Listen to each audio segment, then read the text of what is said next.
The unpredictability of Montana's wildfire seasons, the state's tourism industry can never be quite sure what to expect. And the question is whether that challenge will increase, with experts predicting hotter summers and bigger fires in the years to come. But as I found out on special assignment, the state's tourism marketing is rolling with the punches and continuing to tweak both the message and help for business. It's the summer Seeley Lake would like to forget, with the biggest fire of the year burning 160,000 acres next door and other fires pumping in smoke. It was miserable in the Seeley Swan, and not just for tourism. And it affected businesses that we didn't expect it to affect either. We had a quilter in Seeley Lake that's like, yeah, I had to get rid of a lot of my stock because it just smelled of smoke, and just all these impacts that are just compounded one on top of another.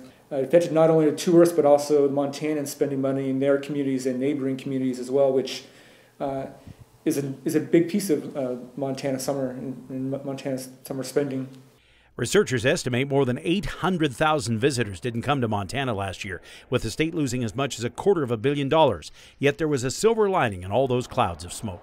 And though it seems like the perception was the whole state was on fire, we actually did see a growth in visitor spending by 11%. And we saw record-breaking years at visitation at Glacier National Park. So though I know there was acute local impacts, on a statewide level we did really well. And I'm pleased to see that our tourism economy is so strong that we're able to actually sustain growth during a challenging season. The question is, what's going to happen in 2018? Is the state's marketing going to take a hit in the long run? Maybe not. We did see within our surveys that visitors are quite resilient, and like, yeah, it was bad this year, but I don't expect it to be bad next year. It's not going to really affect my decision making yet. The concern is if this becomes a year after year after year thing, how do we then adjust our marketing? To me, it's about memory building and really capturing what we can experience together as a family.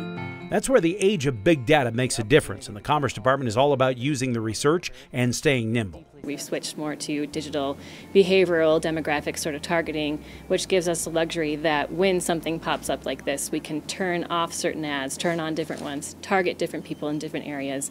Additionally, the Commerce Department helped suffering communities last year, pumping in dollars for emergency marketing and business operations, which is now a permanent program. For businesses that were at risk of going out of business or had gone out of business and were trying to get back into operation, we were able to provide a small grant of up to $5,000 to help with things such as inventory or getting payroll covered or getting Montanans back to work. There's a framework in place, this emergency support framework, and the goal is that it is seamless. In the event that there is a natural disaster, man-made disaster, we're there and we're able to assist right away.